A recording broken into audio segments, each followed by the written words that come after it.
যে আমি একটা সিরিজ ভিডিও করব যেখান থেকে 100% পরীক্ষায় কমন আসবে এবং আমি 100% চ্যালেঞ্জ দিয়ে বলতে পারি এখান থেকে পরীক্ষায় প্রশ্ন কমন আসবে আসবে এন্ড আসবে।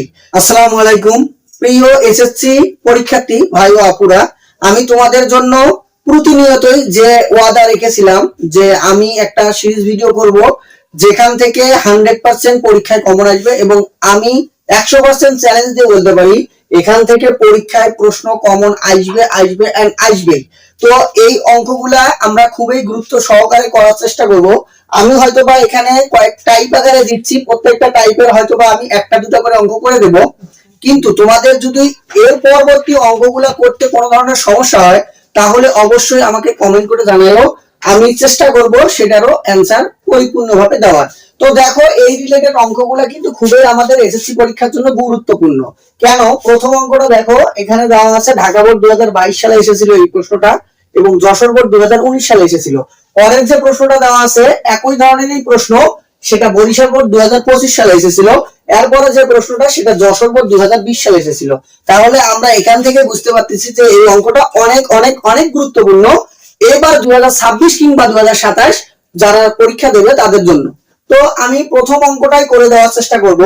তো একটু খেয়াল করি প্রথম অঙ্কটাতে কি বলছে, x⁻6 + 1 = 18√3x³ হলে প্রমাণ করো যে x = √3 + √2। এই অঙ্কটা আমরা কিভাবে করব? প্রথমে আমি লিখব দেওয়া আছে, তো দেওয়া আছে এখানে দেওয়া আছে কি x⁻6 + 1 = 18√3x³। এটা আমার দেওয়া আছে মান। তো এই মানটাকে আমি কি করব, এখানে যেটা থাকবে সেটাকে আমি সমানের এই পাশে আনার চেষ্টা করব। তো সমানের এই পাশে যদি নিয়ে আসি তাহলে হবে x⁻6 - 18√3x³ + 1 = 0। একটু খেয়াল করি এখানে যদি আমি এটাকে সূত্রে ফেলাই তাহলে এটাকে যদি আমি a - b হোল স্কয়ারের সূত্র ফেলাই, a - b হোল স্কয়ারের সূত্র হচ্ছে a² - 2ab + b²। তাহলে একটু খেয়াল করব এখানে হচ্ছে x³ তার উপরে স্কয়ার দিলাম, তাহলে এটা a² - 2a মানে হচ্ছে x³ b মানে এখানে একটু খেয়াল করি এখানে দেখো 18√3 দেওয়া আছে। তো এই 18√3 কে যেহেতু আমি 2 লিখছি তাহলে 2 দিয়ে ভাগ করব। যদি আমি এটাকে 2 দিয়ে ভাগ করি তাহলে থাকবে কি, তাহলে থাকবে হচ্ছে 9√3। এই যে আমি 9√3 লিখলাম, এই 9√3 টা হচ্ছে b এর মান। কিসের মান? b এর মান। তাহলে একটু খেয়াল করি এটা যদি a² হয় তাহলে a² - 2ab এরপরে কি হয় প্লাস b² হয়, তাহলে b² মানে 9√3 এর উপরে স্কয়ার। তো এই যে 9√3 এর উপরে আমি স্কয়ার লিখলাম, এই জিনিসটা কিন্তু আমার উপরের লাইনে ছিল না।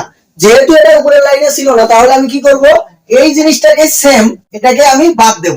তো যদি আমি এটাকে বাদ দেই তাহলে কিন্তু আমার আবার পূর্বের লাইনে আসে। তাহলে পূর্বের লাইনে আরেকটা জিনিস আমার ছিল, সেটা হচ্ছে কি +1। এরপর খেয়াল করি তাহলে এটা কিসের সূত্র হলো, a² - 2ab + b²। এটা কিসের সূত্র? এটা হচ্ছে a - b হোল স্কয়ারের সূত্র। তাহলে আমি লিখতে পারবো a - b মানে হচ্ছে √3, 9√3 তার উপরে স্কয়ার। এরপর আমি এটাকে এখন স্কয়ার করব। এটাকে যদি আমি স্কয়ার করি একটু খেয়াল করি 9 এর উপরে স্কয়ার দিলে 9 9 কত হয় 81 এবং √3 আর স্কয়ার যদি আমি কেটে দেই তাহলে থাকবে হচ্ছে 3। তাহলে থাকবে কত 3। এরপরে আছে কত আমার +1 = 0। এখন আমি এটাকে কি লিখতে পারবো যে x³ - √3 9√3 এর উপরে স্কয়ার। এখন এই 81 দিয়ে এটাকে গুণন করব। তো যদি আমরা গুণন করি তাহলে 3 × 3 তারপর 3 আসছে হচ্ছে 24, তাহলে 243 +1 = 0। এরপর আমি লিখতে পারবো x³ - 9√3 তার উপরে স্কয়ার। এটাকে যদি আমরা বাদ দেই তাহলে থাকবে হচ্ছে 242 এরপরে 0। এই মাইনাসটা সমানের ওপাশে পাঠিয়ে দিলে কি হবে,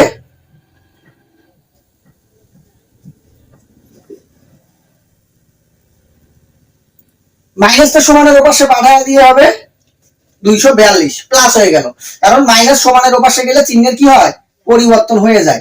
এখন এরপরে খেয়াল করি এখানে যে স্কয়ারটা আছে ওটাকে যদি আমি রুট করি, স্কয়ারটাকে যদি আমি ওপাশে পাঠিয়ে দেই তাহলে কি হবে, সেটা রুট হয়ে যাবে।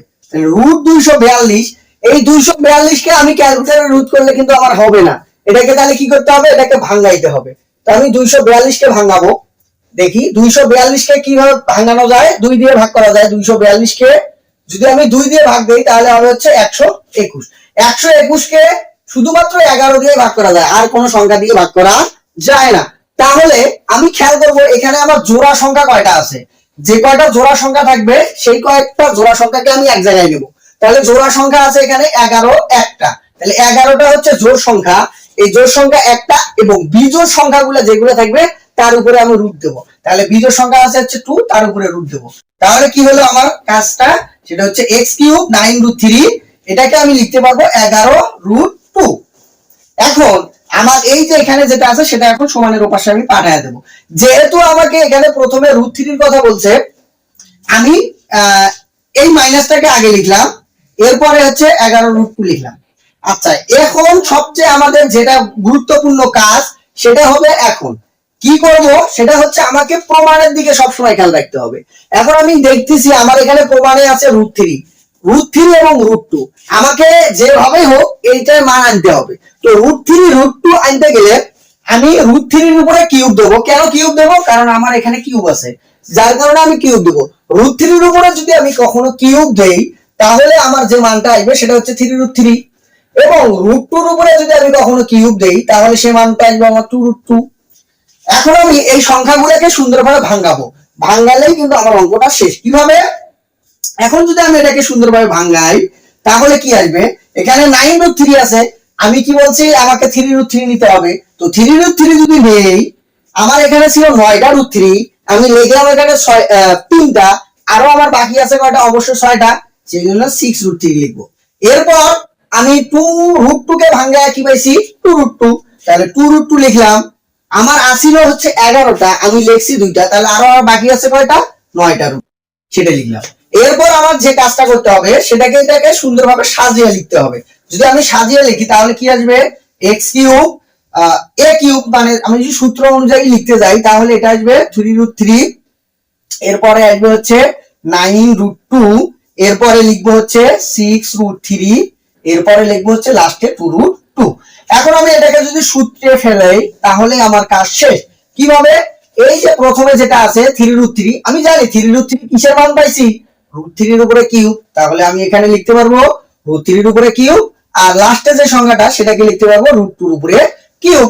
এটা যদি a হয়, এটা যদি b হয়, তাহলে আমার সূত্র কি, আমার সূত্র হচ্ছে a³ প্লাস 3a²b, b মানে হচ্ছে √2 প্লাস 3ab², a মানে হচ্ছে √2, b মানে হচ্ছে √2 এর উপরে কিউব এখন স্কয়ার। এখন যদি আমি এটাকে করি, দেখো এটাকে যদি আমি এটা করি তা মানে √3 এর উপরে কিউব দিলে 3√3, এখন এখানে স্কয়ার রুট কাটা যায়, তাহলে 3 3 কে 9, 9√2।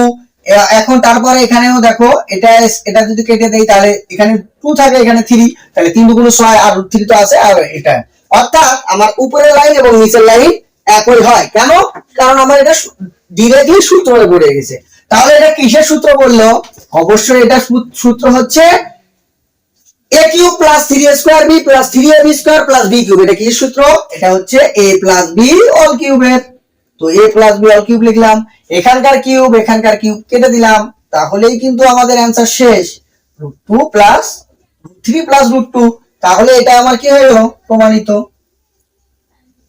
তো এইভাবেই আমরা খুব সহজভাবে এই ম্যাথটা করতে পারলাম। পরের ম্যাথটাও সেম ভাবে কাজ করব, একটু আমি তারপরে বলে দেই সেটাকে কি করব। এটাকে প্রথমে লসাগু করব, একটু যদি বলে দেই, দেখো যে এখানে যদি আমি লসাগু করি তাহলে হবে m³, এখানে থাকবে m6 প্লাস 1, আর এখানে যে 52, এই 52 এর সাথে যখন আমি এটাকে গুণন করে দেব তাহলে কিন্তু আবার আমার এই লাইনের মতো হয়ে যাবে। তো এইভাবে করে আশা করা যায় এই ম্যাথগুলো আমি সুন্দরভাবে করতে পারবো। আর এই ম্যাথটার ক্ষেত্রে যখন 2 থাকবে তখন আমি উভয় পক্ষকে 8 দ্বারা গুণন করে দেব। যদি উভয় পক্ষকে 8 দ্বারা গুণন করে দেই তাহলেই আমার এই পাশে 2 থাকবে, তার মানে 2 এর উপরে কিউব দিলেই কিন্তু 8 হয়ে যায়, তাই না? তাহলে আমার এই যে 2টা গুণন অবস্থায় ছিল, যেটা লাস্টের লাইনে শুধুমাত্র এখানে 2টা গুণন আছে, এই গুণনটাকে এই পাশে ভাগ করে দেব, তাহলে আমরা এই অ্যানসারটাও পেয়ে যাব। তারপরেও যদি তোমাদের এই ম্যাথগুলো করতে সমস্যা হয় তাহলে অবশ্যই আমাকে কমেন্ট করে জানাইও, আমি চেষ্টা করব এটারও যথাযথভাবে সলিউশন করে দেওয়ার জন্য।